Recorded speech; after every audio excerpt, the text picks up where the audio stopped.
Lux presents Hollywood.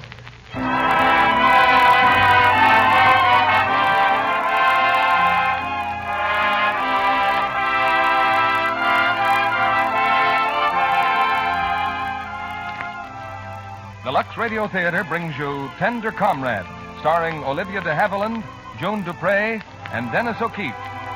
Ladies and gentlemen, your producer, Mr. Cecil B. DeMille.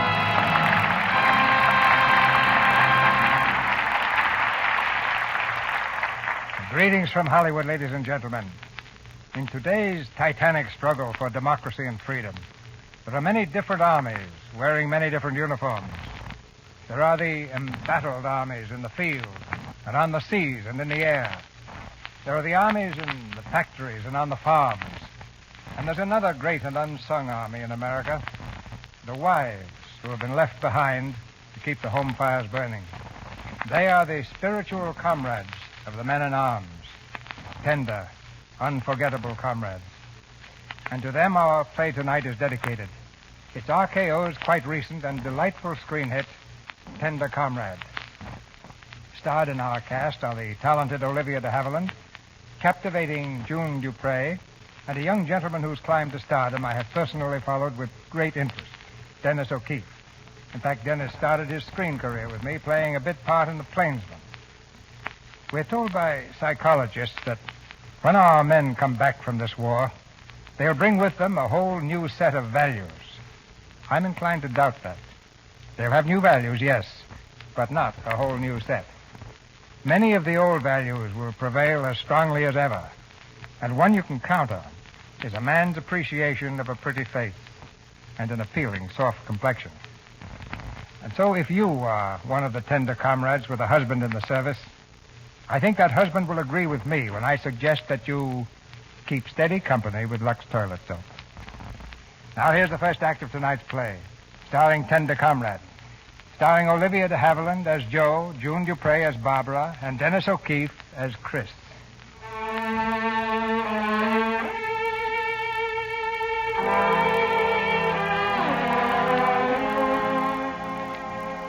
Teacher, tender comrade, wife.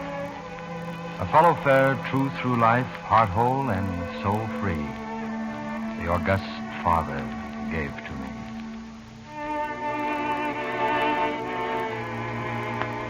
This story begins a couple of years ago in a small apartment in Los Angeles. An anxious, restless girl waits in a dark room.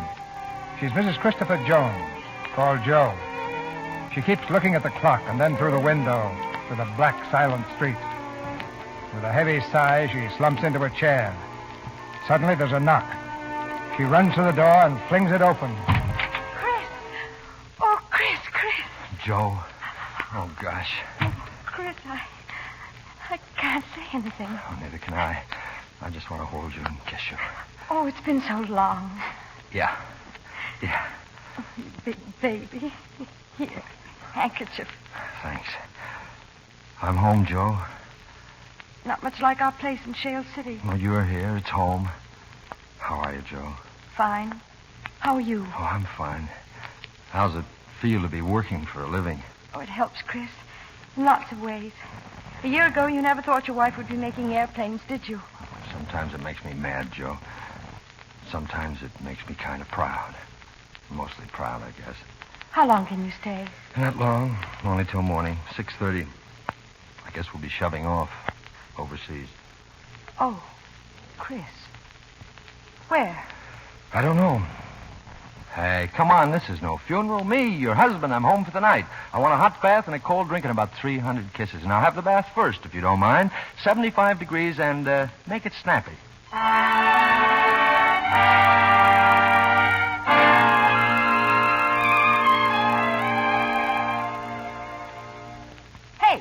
Hey, wake up. Your train leaves in an hour and a half. Now, wake up.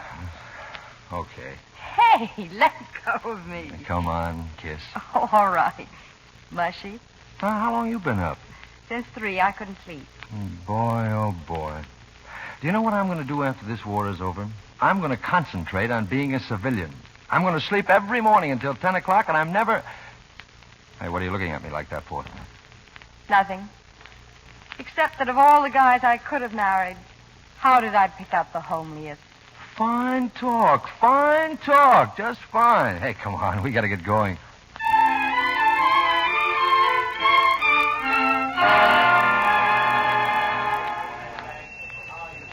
Good thing we hurried, Joe. There's the train. We still have 2 minutes. Oh, Chris, I'm scared. Oh, now nothing's going to happen. Look, I'm one out of millions of GIs. Figure out the percentages. They're all in my favor. I know it.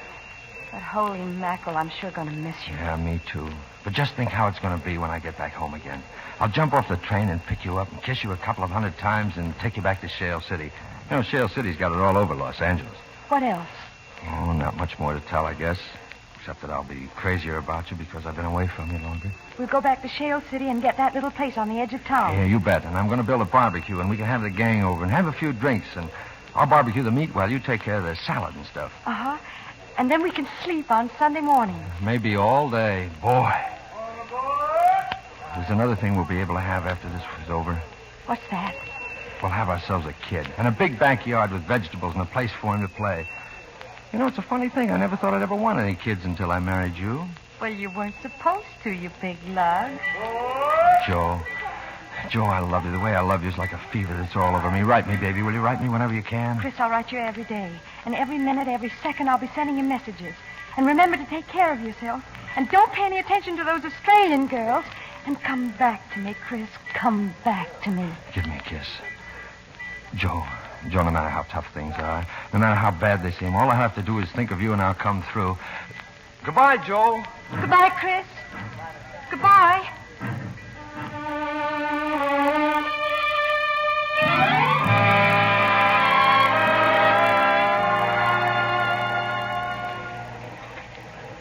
All morning I've been dying for lunchtime. Tonight is lunchtime as far as I'm concerned. Wait a minute. Here comes Joe. Joe! Hi. Hello, Joe. Well, look at you. What's the matter with me? And don't answer that. I'll never learn, Joe. A 14-time hangover. Say, you should talk. Joe, your eyes are all swollen. Yeah. Chris got in last night. We had breakfast this morning. I saw him off, and then I bawled. Joe, well, how is he? He's okay, Helen. Only he's leaving for overseas. It's funny, I don't even know which sea. Oh, you shouldn't have said that, Joe. That's talking about troop movement. Well, it ought to be safe here. Everybody but you has a husband in the service. Helen even has a son in the Army. Doris White! Yes? What have you got on your finger? What? Just a wedding ring. Why, Doris, when did it happen? You little chump. I knew you'd go and pull a trick like that. Well, tell us about it. Well, there really isn't very much to tell. He got in town for an hour, and, well, it took him 45 minutes to propose, and then we went out and got married, and I took him to the train, just like you took Chris, I guess. Oh, gee, Doris. What's your new name? Dombrowski. You traded a name like White for Dombrowski? That guy must be terrific. What's his first name? Michael. I call him Mike. Say, I've got a wonderful idea. Why don't we... Hiya, Barbara. Oh, brother. Hiya. Don't mean to interrupt the coffee klatch. Good morning. What do you say, Barbara? How about that date? I told you before. When you're ready to talk Coconut Grove, I'll listen. Me, I can't get romantic over a bowl of chili beans. Okay. I'll try again when your eyes ain't so bloodshot. Oh, go dye your hair and come back disguised as a young wolf. These senior citizens. Well, if you ask me, I think you're leading him on. On to what? The 60-cent blue plate special? Still, you do make dates, Barbara. Why not? Well, because you've got a husband in the Navy. That's why not. Listen to me. If you've had as much trouble with a man as I've had with Pete Thomas, no sense of responsibility, no nothing. He had enough sense of responsibility to enlist, didn't he? Oh, sure. He'd enlisted all right. 3 years before Pearl Harbor. He fell for that girl in every port stuff. Only I'll bet for him it worked. Oh, Joe, you started to say you had an idea. Well, I was thinking, why don't we initiate the new bride into our union, War Widows Local Number 37, and throw a party? Oh, Joe! Well, except none of us has a room big enough to hold 4 people without using a shoehorn. Well, we could have it in my new place. That is, I'm hunting for a new one, just in case Mike gets a furlough. How much are you planning to pay? Well, I'm paying 20 now. I thought maybe for 35. You still have a rabbit hutch. You know, all of us together, we put out a lot of money for rent. What do you pay, Helen? $22.50. I pay 18. How about you, Barbara? $32.50. I like gaudy things. Let's see now. That's over $90. How do you like that? Why, but for that kind of dough, we could have a real house with a dining room and a living room and a bedroom apiece, maybe, and furnished. Well, it might work. But we're all such different people, and there might be a clash of personalities. We'd have to find some way of adjusting any disputes that might come up. Well, that should be simple. We take a vote. If anything comes up, we'll just call a meeting. Now, how about it? Okay? Everybody in favor say aye. Aye. Barbara? Huh? Will say aye. Aye. Unanimous. We'll start house hunting right after work.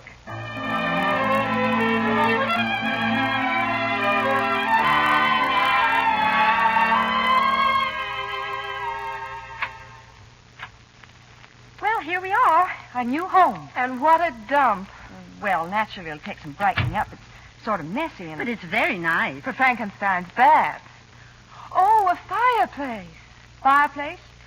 I've seen Ma's 2 bigger holes. Well, my advice now is for all of us to get some sleep.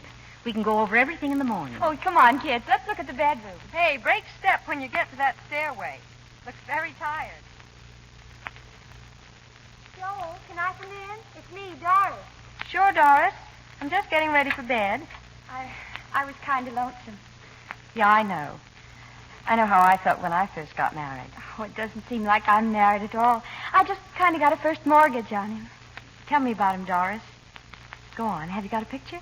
Well, yes, it was taken quite a while ago. Let me see it. Here. Oh?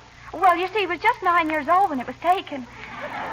Mike was an orphan, and that's the last picture his folks had taken. Oh. Where'd you meet him? On the streetcar. About 6 months ago. What did he say when he proposed? Oh, Joe. Well, how are you going to know you're married if you don't talk about it? Go on. It's fun.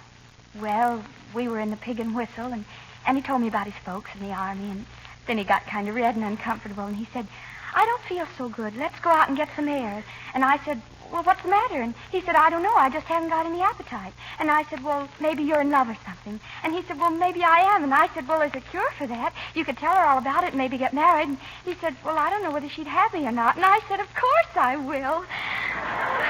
And then we just looked, and I said, oh, Mike, that's the most beautiful proposal a girl's ever had. And then he got that, you know, that kind of smug look that they get. And he said, gosh, Doris, I never thought I'd have the nerve to say it. Gee, aren't men fools? Yes, but aren't they sweet? Uh-huh. Is that a picture of Chris? Mm-hmm. I take it to bed with me. Pretty sappy, huh? Oh, no. Well, I'll feel better. I better go and leave you two alone. You and Chris. Good night, Doris. Sweet dreams. Good night, Joe.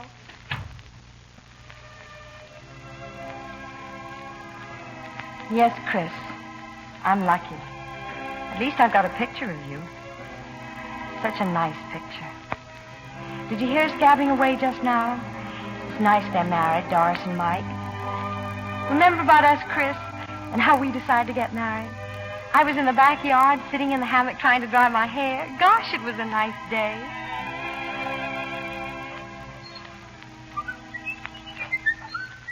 Hiya, babe. I'm all right. And don't call me babe. You know, I've been thinking.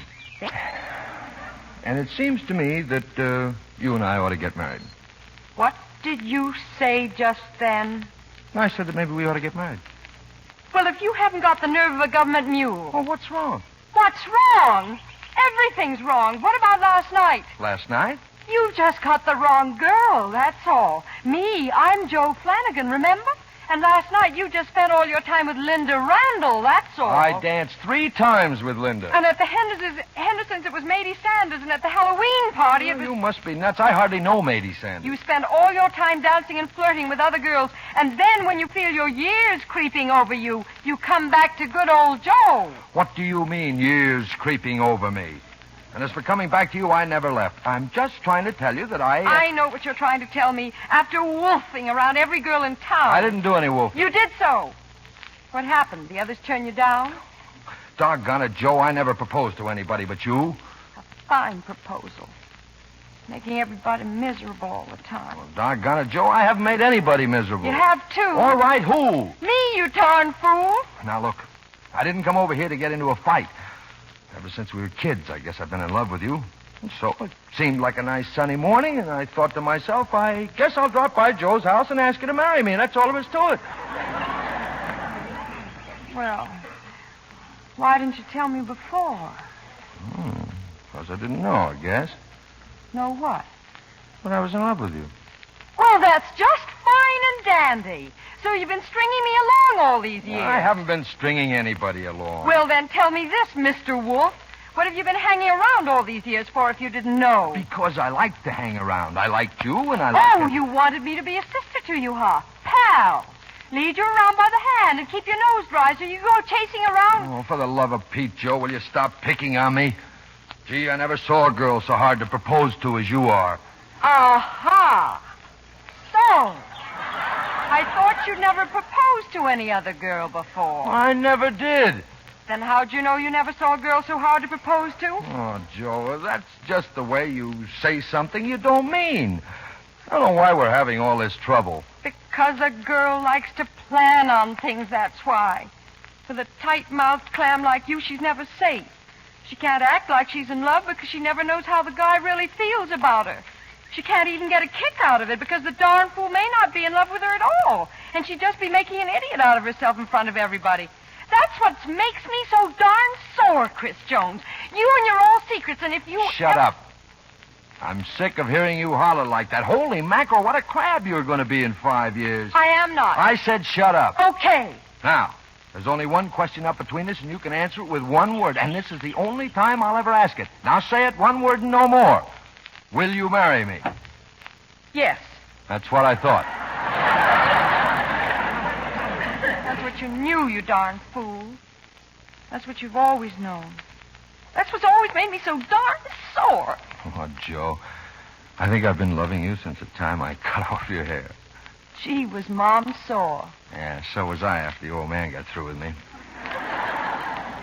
Gosh, seems good, doesn't it? Seems wonderful. Hey, what's the big idea? You stop kissing me? Of course not. Hey, watch out, the hammock. Oh, for goodness sake. It's all right, Mom. He's going to marry me.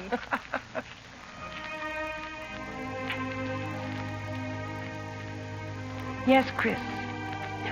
I get scared stiff every time I think how close we came to not getting married. Good night, Chris. Good night, darling.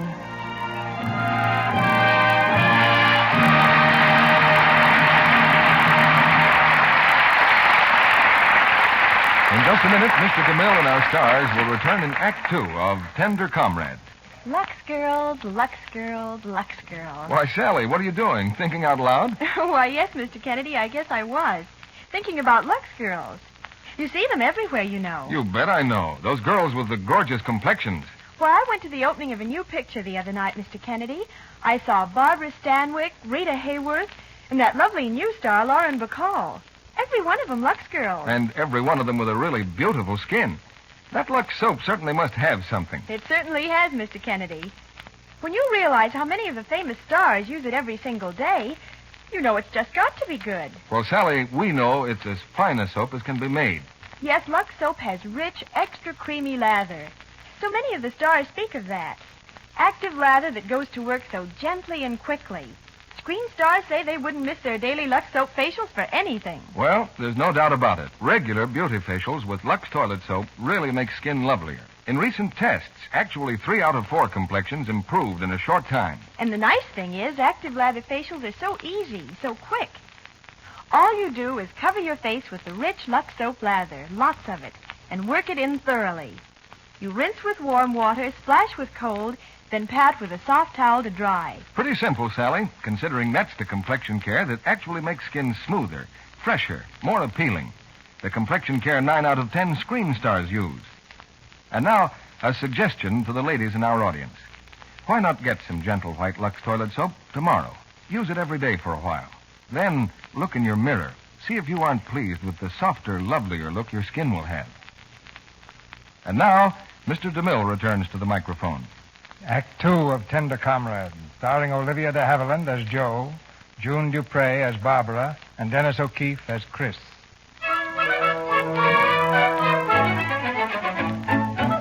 It's Sunday morning in the headquarters of War Widows Local, number 37. And Joe, Barbara, Doris, and Helen are firmly entrenched in their new home.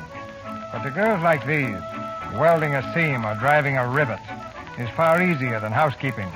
for 3 futile hours. They've struggled with floor mops and scrubbing brushes. And now on the second floor, Barbara is about to tackle the staircase.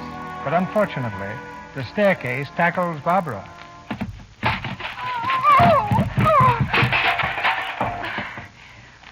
Look, I'm a commando. Oh, Barbara, what a mess. Honestly, haven't any of you ever kept house before? Look, you don't carry a mop sidewise. You carry it lengthwise, like a fishing pole, see? I guess I'm just a well-developed half-wit. Oh, why don't we admit it? We've been working for hours, and the place looks just as bad. Housekeeping just isn't our racket. But what can we do? Well, we work 8 hours a day as it is. If we have to work another 8 hours to keep this dump going, we may as well be back where we were. Well, we signed a lease and we're stuck with it. No. We need a housekeeper. A housekeeper? Oh, wouldn't that be wonderful? Here. What do you think of the idea, Helen? Judging from what I've seen, it's the only idea. Okay, we'll take a vote. Everybody in favor say aye. Aye. Motion carried. We get a housekeeper. Somehow.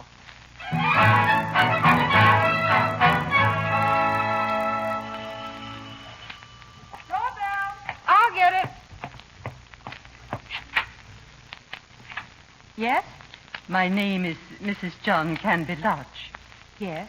You advertise for a housekeeper? Oh, yes. Won't you come in? Thank you. In here, please. Before I was married, my name was Manya Bodenheimer. You may call me Manya. All right. I'm Joe, and this is Barbara, Helen, and Doris. Girls, this is Manya. How do you Hello. do? Well, have you had any experience in this kind of work? I have kept house for my father in Dresden. He had 8 little ones. That gave experience. And, references? I am afraid, no. In this country, I'm just beginning to work. Well, there are a few, we'd like to know what your salary will be. My salary? It is like this. I am not Jerry's citizen, so I cannot work in divorce land. But you work in divorce land. If I help you, I help divorce just the same. Is that not right? Well, I think it is. Your husbands are in the army fighting against Nazis. So is my husband. That makes us one. How then you think of money? Well, perhaps we'd better talk it over first. I wonder if you'd mind Of waiting course. in... I'll wait in the other room. Well, Gee, after what she said about being Look, gone. why don't we take our cash after the rent and groceries are paid and split it 5 ways? well, even that wouldn't be as much as she could make someplace else. Well, I think it's a good idea. Why don't we vote on it? Okay. Everybody in favor says aye. Aye. Aye. Okay. War Widows Local, number 37, expands its membership to 5. Manya! Yeah? You're in.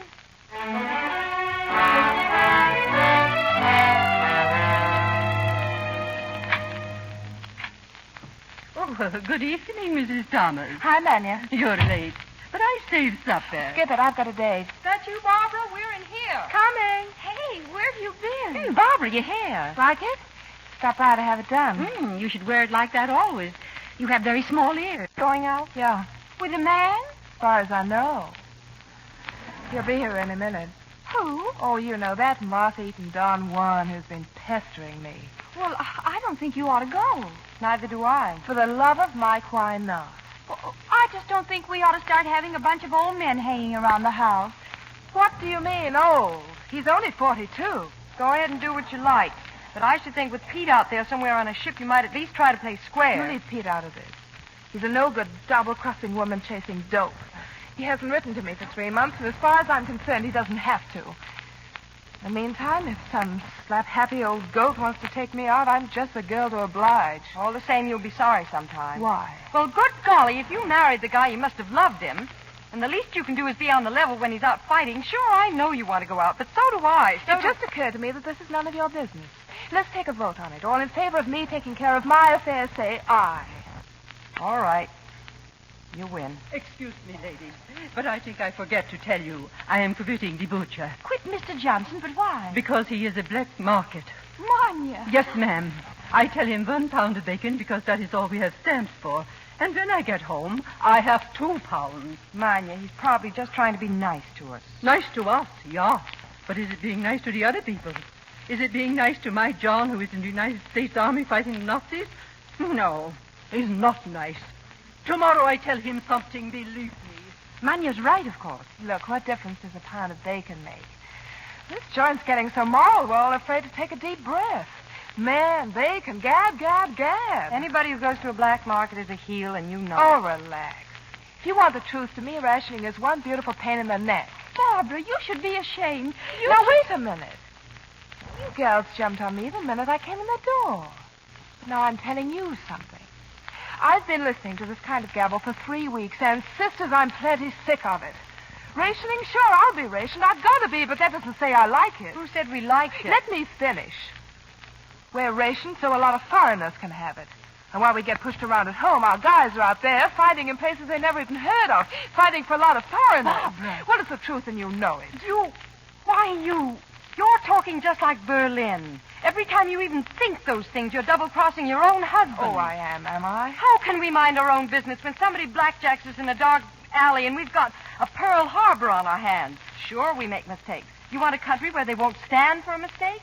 Go to Germany, go to Japan, and the first time you open your mouth like you did just now, you'll find a gun in your face. You're the kind of people Hitler counted on when he started this war, and by Jiminy, as long as you're in this house. Sorry, honey. That's my date. Saved by the bell. Phew. Warm in here, isn't it? I wish I'd slugged her. Oh, hello, Waldo. Come on in. Hiya, baby. I've got to run upstairs, but I'll only be a minute. Oh, this is Helen Stacy, Doris Dombrowski, and in this corner, featherweight Joe Jones. I guess you know them, don't you? Hello. The atmosphere's a little thick, Waldo. We've been having what is known as a small beef. Huh. Small beef's better than none these days. Sit down. The girls are just dying to talk to you. Say, listen, newsboys. Sounds like an extra's out. An extra? Wait a second, I'll go and see. Paper! Read all about it, here it is, lady. X3, all about the Yorktown. Here, boy. X3, aircraft carrier Yorktown. Sunk X3, read all about What did he say about the Yorktown? Helen, let me see that paper. Barbara. The Navy Department has just announced the loss of the aircraft carrier Yorktown. The disaster occurred. All Los Angeles men are reported missing. Lieutenant Junior Gray at Howard Christensen of 535 Teller Avenue. Machinist's mate Peter Thomas, whose wife... Pete. Oh, Barbara. Barbara, I'm all right. Waldo, if you don't mind, I guess I must be going out. Sure. I'll go. If there's anything I can do, I'd... Since I was a kid, I wanted to be an actress. I guess I've been building my whole life for this moment. But I never expected my timing to be so good. Even to an exit up the staircase. Oh, why doesn't somebody cut my tongue out? But, gee, Joe, it's not your fault. Joe, where are you going? To my room. Let Barbara alone now. And please let me alone, too.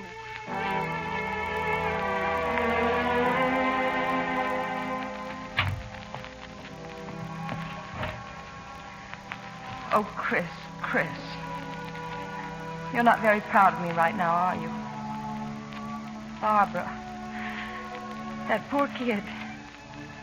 Why do I have to always shoot off my mouth? And I promised you I wouldn't. I promised. You remember, don't you, Chris?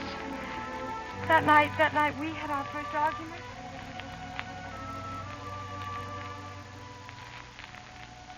Chris? What are you reading? No, magazine. Oh. It's an article. Will the United States enter World War II? You need a shine. Yeah, I know. Hey, what's this? Where? In your hand. Is it a splinter? I guess so. Wait a minute. I'll get a needle from the basket. Here it is. Now give me your hand. Oh. Now hold still and it won't... Ouch! Did it hurt? Well, sure it hurt. It hurt a lot. Oh, you. Always whining. I'm not whining. You asked me a question. Oh, all right. Now hold still. Hey, wait a minute. Did you sterilize that needle? I might get an infection. An infection. I stuck a nail clear through my foot when I was 12, and I didn't make half as big a fuss. I'm not making a fuss. But when you take a needle that long and jab it halfway through a man's hand, that's no good. You'll scar me up. Scar you up. You're a hypochondriac anyway. Well, how do you like that?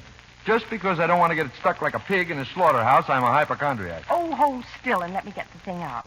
It isn't going to hurt at all. Oh. There, you see, it didn't hurt at all. No more than if you chopped my leg off. I wish you'd spend more time sewing buttons on my shirts and less time hacking at my hand. What was that about your shirts? Oh, the shirts are fine.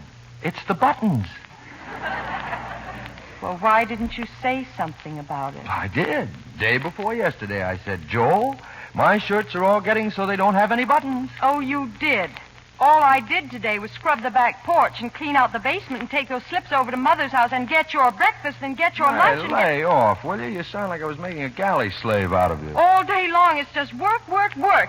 Day in, day out, trying to keep the house neat and clean and trying to keep you fed. And then what happens? The minute you hit the front door, you start yelling something about your shirts. I haven't just hit the front door. I've been home for 2 hours. I've eaten dinner, and I've helped you with the dishes. I was trying to read an article, and you start to slice my hand open. And then I just happened to say something Just happened. You've been building up to this all evening. All right. Go ahead. Think up some more things. All right, I will. My suit isn't back from the cleaners like you promised. My socks are in the top drawer again instead of in the middle drawer where I keep begging you to put them. And my nightshirt is never on the same hook at night as where I put it in the morning. And somebody's been using my razor, and you can't tell me it was the pussycat.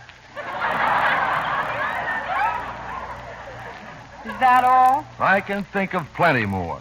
Including, I suppose, the fact that you never clean out the bathtub when you're through? Ah, there you go. I warned you about that before we were married. I told you I hated cleaning out the tub and I'd never do it. Oh, no, sir.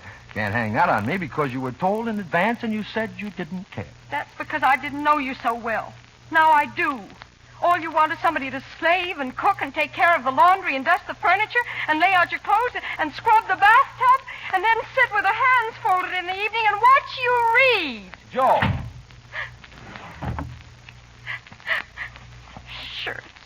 Shirts. Nothing but an old housekeeper. If he wanted a housekeeper, why didn't he get one?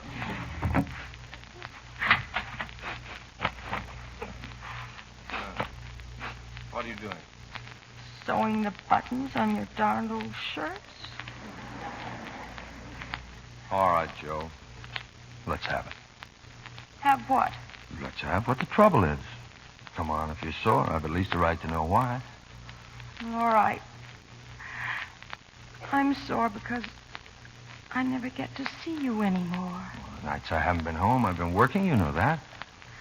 Well, haven't you got spunk enough to tell him to get somebody else to put in all that overtime down there? I volunteered for that overtime, Joe. You volunteered? Mm-hmm. Well, now I am getting mad. I volunteered because I'm thinking about you. You're taking on all that overtime because you're thinking of me? Yes. Okay. Why? Well, you heard the news about the British being thrown back toward Dunkirk. Sure, I heard it. So what? So sooner or later we're going to get into the war. That means that, well, I may have to go. So I want some money saved up so that you'll be okay until I get back. That's why I'm grabbing all that overtime. What do you think I am, Chris Jones? An idiot? I think you're a cute kid. Do you think I'd trade one evening with you for all the money you could possibly make down at that darned old plant? Well, I'm sorry, Joe, but I'm making sure my wife's got enough dough to see her through. Your wife. You talk as if I was a horse and you had to lay in a supply of hay. Well, I'm just old-fashioned enough to think that you... Look, you want money? Okay. I'll go out and get a job and we can just stack it up in the bank. Higher and higher and higher. Until we've got so much we'll never see each other. Oh, now, there's no reason to fly off the handle. Either you give up this night work and spend your evenings with me, or I'll go out tomorrow and get a job. You'll do nothing of the sort, Joe. I will so, and you can just make up your mind to that right now.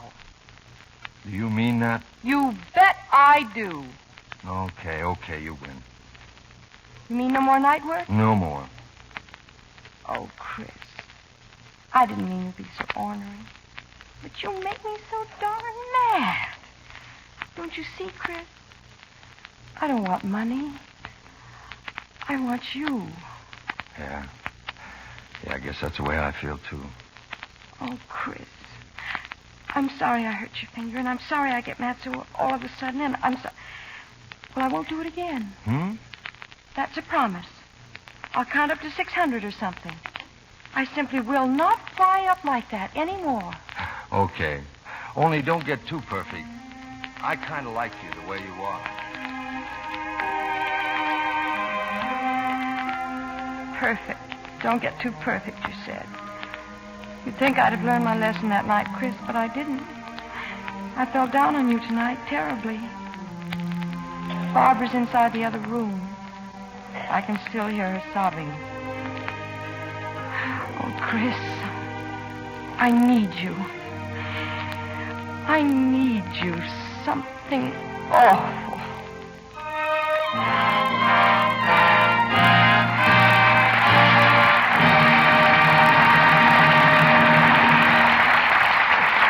We pause now for station identification. This is CBS, the Columbia Broadcasting System.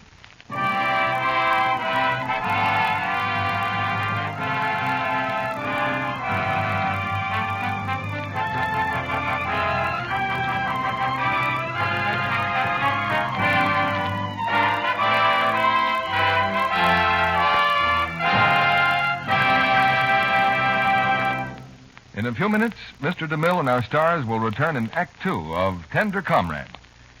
Was there ever a girl in love who didn't sometime or other ask this question? Come on and tell me, Jim. What was it made you fall in love with me? And 9 times out of 10, the answer goes something like this. Well, gosh, honey, I don't know exactly. There's something about you, that's all. You're so sweet. You see, it's often hard for a man to put into words the way he feels about the girl he loves. But when he says she's sweet, among other things, it's pretty sure to mean that she has the all-important feminine charm that women call daintiness. Men just know it makes a girl nice to be close to.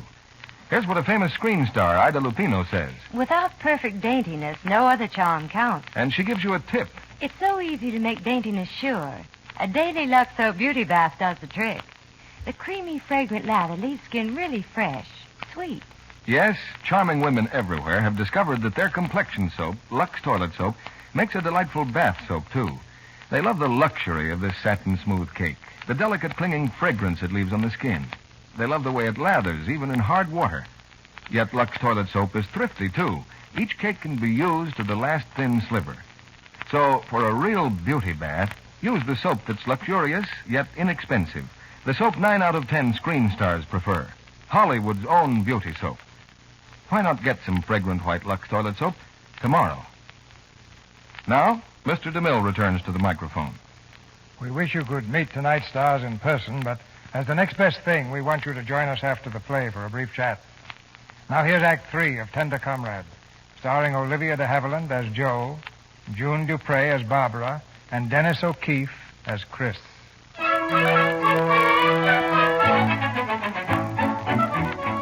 The weeks slipped by, and with Manya managing the household, the membership of War Widows Local, number 37, has settled down to routine. But put 5 women together, and something's bound to happen. And it does happen one evening, when Jo comes home late, a strange smile on her lips, and her eyes all glimmering. Joe? Yep. Hurry up. Dinner's on. Hey, how come you took the afternoon off? Look, I think we better have a meeting right away. Kids, we got trouble. But, Joe, what's wrong? Well, you remember it was my idea that we take this house in the first place? Yes. And it was I who suggested that we get a housekeeper like Manya, remember? Joe, what on earth? Well, it looks like I'm going to get more good out of it than any of you because, well, that's why I want you to know that I didn't know until today. For heaven's sake, now what? That I'm going to have a baby. Oh, darling. Gee, that's wonderful. That's simply wonderful. Yeah, I think so, too.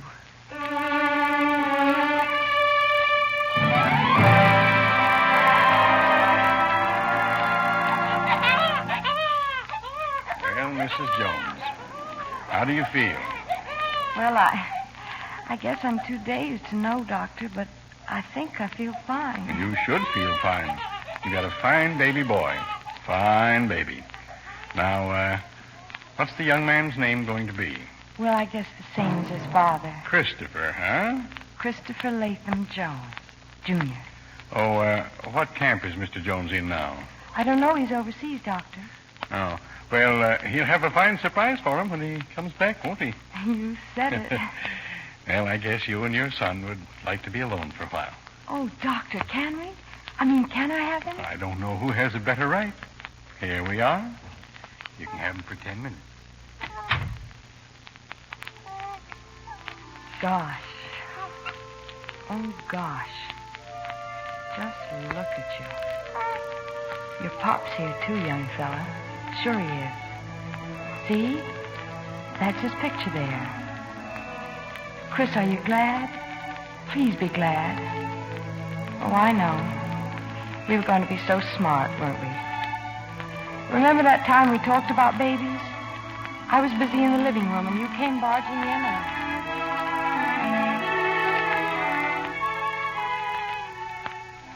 Hey, what's that you're doing? Oh, practicing.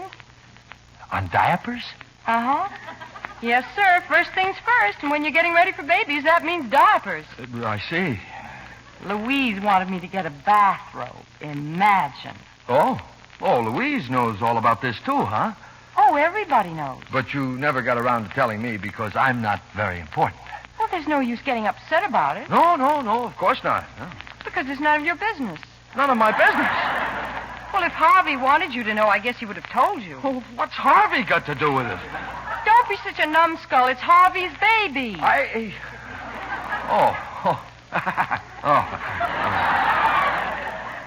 Harvey and Jane are going to have a baby. Well, of course. We're going to give Jane a shower, and I got diapers. Oh, well, that's different. Oh, Chris, you didn't think. Yeah, that's just exactly what I thought. Oh, Chris, I think that's cute. You were scared. Well, I'm glad. This is no time to have babies. Well, everybody seems to be having them. The Gateses and the Hiltons. You're not getting at anything, are you, Joe? Mm-mm. Because if you are, I think we ought to do a little talking about it first. See, Joe, I wouldn't like to leave you alone with the baby. Leave me alone? Well, the draft is going to come calling on me one of these days, and I'd just soon you had nobody to take care of but yourself. Well, they're not going to take married men. It said so in the paper. They're going to have to take married men. You mean you want to go off and get in the army? Well, I don't mean that at all. I just mean that it may be necessary, and that's why when you started talking about babies, I got scared. Only if we did have a baby, I wouldn't be so alone when you went. Oh, there'll be time later on, Joe. I've kind of made some plans about that kid of ours. I want him to have the best of everything, the very best from the minute he's born. You do, too. Sure. Be nice if he looked like you, too. Well, having a baby is a pretty important thing. Take you and me. We never went to college. Well, I'm not complaining, but our kid, that's different. If he wants to be a doctor, lawyer, musician, or something, I want to be able to back him up. He'll be smart. I hope he's got your brains. Well, then again, I'd kind of like to be around when he's born. And I'd like to see him when he begins to talk and when whatever it is they do first. He'll do everything early. I've just got that feeling. Oh, after the war is over, we'll have the doggondest kid you ever saw. But right now, I don't think it'd be fair to him.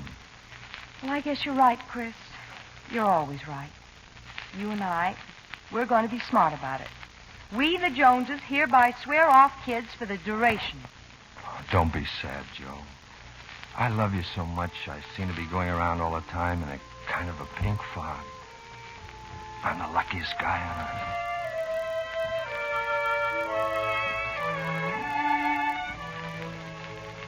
And here he is, Chris. Your baby. That post-war genius of ours. He's here. And you're heaven knows where. Oh, but he's nice, Chris. What's the matter, you? Yeah, just like your old man, hollering before you're hurt.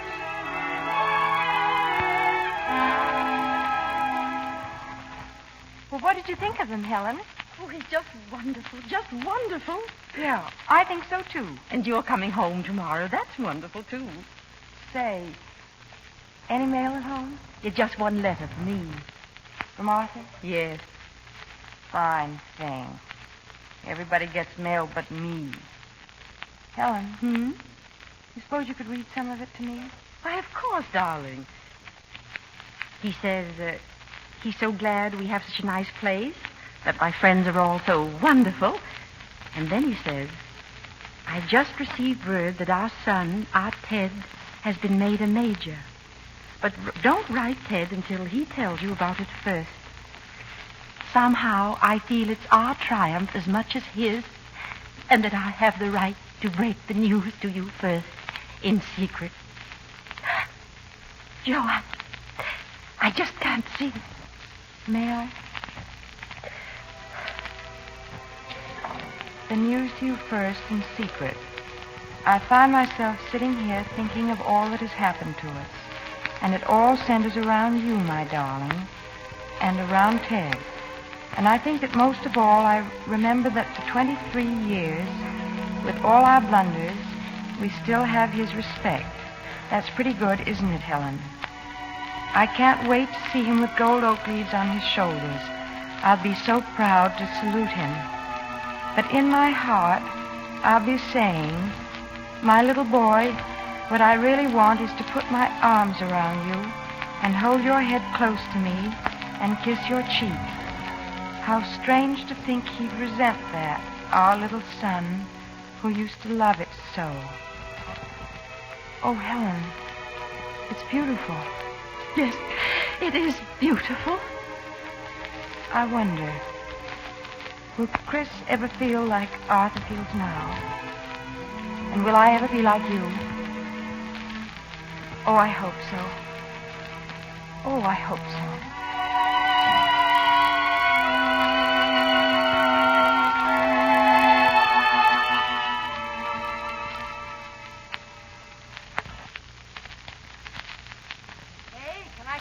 You better come in. I've been waiting for you. You look swell, Joe. But who cares about you? Where's the baby? The doctor wants him to sleep in Manion's room downstairs till I can get up. Doris and Helen are with him now.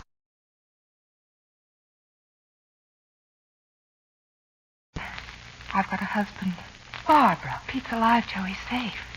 Oh, I'm so happy. He's in a hospital in Honolulu. He's going to be okay. Oh, I'll never be able to tell you how sorry I am for blowing up at you that time. Oh, don't be sorry, Joe. I deserved it. I'm just a big no-good dame, but my heart's in the right place. Sure. Gee, I always swore I'd never knuckle down to any man, especially a guy like Pete, always making passes. But if I ever get that guy in my arms again, I'll knuckle down to him. Joe, I'm going to love that man like nobody's ever been loved before.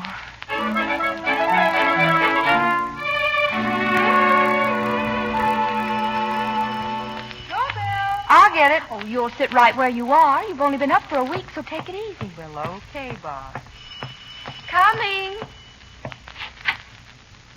Hello, Doris. Mike. Oh, Mike. Well, aren't you going to kiss me or anything? Oh, Mike. That's more like it. Can I come in? Who is it? Oh, why didn't you let me know you were coming? I can hardly believe my eyes. It's you, Mike. Those your friends? Oh, well, here he is. Well, why don't you say something? Oh, this is my Mike. We had a slight hunch. This is Joe Jones, Helen Stacy, Barbara Thomas. Hello. How do you do? Well, this calls for drink. Except all we got is wine. Well, I don't think I'd care. Well, why don't you take off your coat and make yourself at home? Well, you see, I When a plan- man gets home, he likes to take his coat off, and this is your home. You must be hungry. Do you want me to make you some sandwiches? No, thanks. You see, Now, take off your shoes and just relax. Here, Mike. Here, take a slug. Gee, I wish it was something stronger. Thanks. I do think you should have something to eat. Hey, we ought to have a fire in the fireplace. Well, some people say it takes a heap of living to make a house a home, but I say it takes a bright fire and a good-looking man. Here's a magazine, Mike. Oh, he doesn't want to read. I think he ought to have a nice warm bath. Must want something, poor boy. Well, all right. What do you want, Mike? Well, I thought I'd A cigarette? Like thank you. Food. You certainly can eat, can't you, Mike? Well, I guess so. Monia made some stuffed cabbage. Look, why don't each of us cook the thing we make best? Doris and Mike will be our guests. Oh, that's wonderful. I'll do abalone steaks. Arthur used to just love them. With stuffed cabbage? Well, Pete's crazy about baked oysters. He just can't get enough of them. With stuffed cabbage? Don't you think there's a little too much fish? Oh, no. The oysters and the stuffed cabbage will be kind of an hors d'oeuvre, and then the abalone steak. Okay. I'll make the dessert. Pumpkin pie with whipped cream. With stuffed cabbage. Well, we'd better hurry. Now, I'll need some mushrooms for the sauce. You certainly hit it right, Mike. Just in time for dinner. Oh, boy.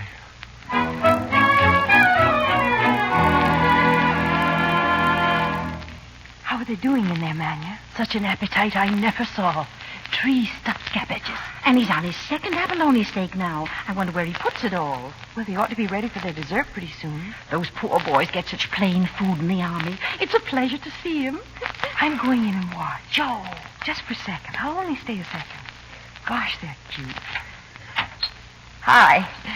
Well, Mike, if you behave yourself, I'll let you hold my baby for his bottle. He'll be waking up soon. Well, gosh, that'd be swell. Well, I don't let everybody...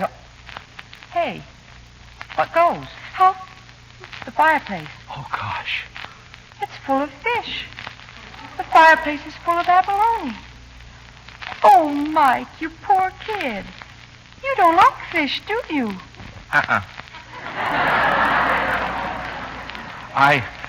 I didn't know where to put it, and I just put it in the fireplace. Oh, Joe, it's been just terrible. Fish makes him sick. He doubles up and gets the bends. Stuffed cabbage, too.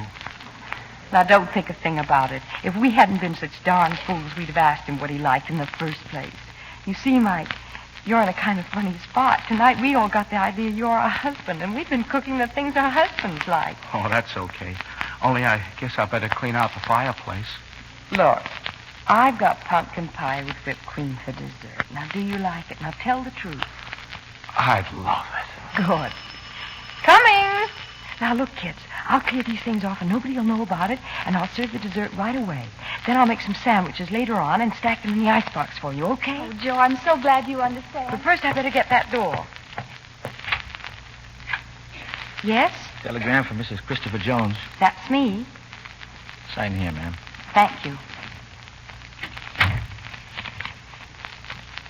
The Secretary of War desires me to express his deep regret that your husband, Staff Sergeant Christopher Latham Jones, was killed in action on the 12th of May, 1943 in the South Pacific. Joe, who was it? Nothing, Doris. Nothing. Where are you going? Just upstairs for a minute. I thought I heard babies. The baby.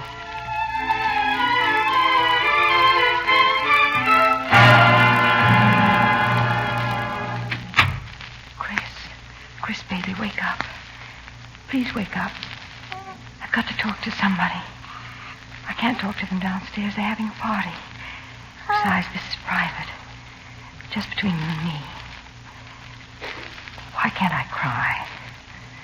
I want to cry and I can't. I kind of made some plans for that kid of ours, Joe. I want him to have the best of everything. The very best, the minute he's born. Yes, he said that. Your father. The man in this picture. The man who went out and died so you could have a better break than he had. Remember him as long as you live. He didn't leave you any money. He didn't have time to. He only left you the best world a little boy could ever grow up in. He bought that for you with his life. So as long as you live, don't ever let anybody say that he died for nothing. To be free to live with you. Enough food, our own home. That's what the war's about, I guess. He died for something wonderful. And if you ever betray it, or if you ever let anybody talk you out of it, or fight you out of it, you may as well be dead, too. So hang on to it, little Chris. Grab it right out of your father's hands and hold it tight forever. Hold it high and proud. Well, back to sleep to you, baby. Back to bed. I've got to go downstairs now. And you, Big Chris, don't worry, darling. We'll come through all right. We'll come through.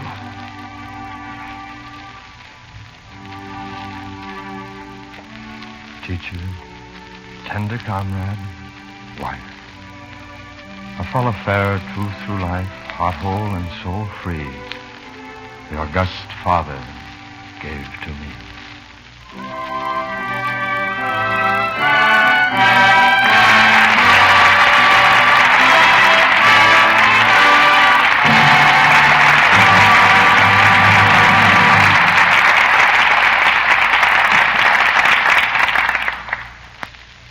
Once again, it's curtain call time.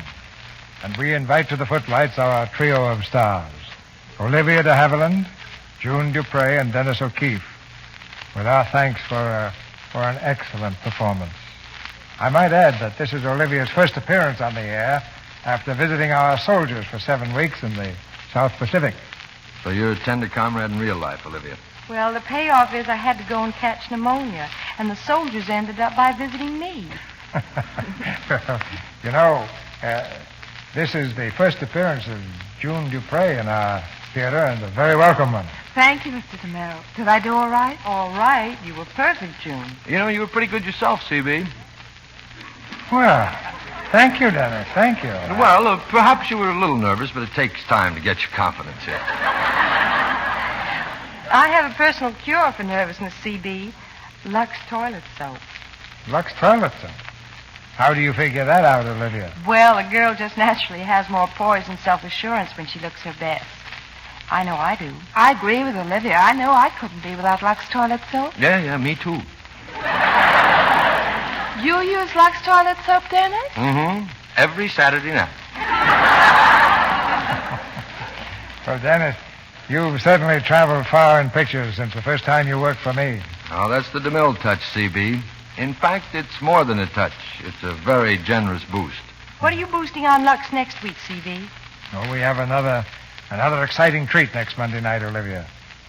It's the Paramount smash hit, Lady in the Dark, starring Ginger Rogers and Ray Milland in their original role. Lady in the Dark was one of Broadway's great successes, and Hollywood made it one of the screen's most entertaining and sophisticated comedies about a glamorous girl who couldn't make up her mind between success and love. You ought to pack the house, C.B. Good night. Good night. Good night. Good night. Good night. And tender dreams for tender comrades. This week, we received a very pleasant notice from Radio Daily saying that in a poll of radio editors, the Lux Radio Theater was voted America's outstanding dramatic program for 1944.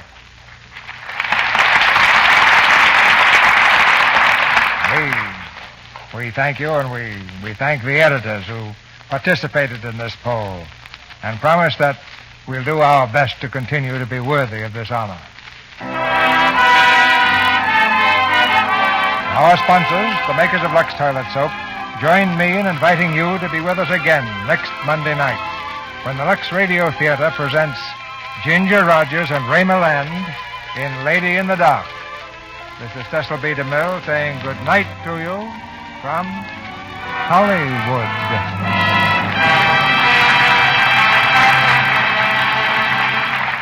This week on Friday, January 26th, we salute the public health nurses, that loyal, hard-working band of women who are helping protect our national health throughout these critical war years.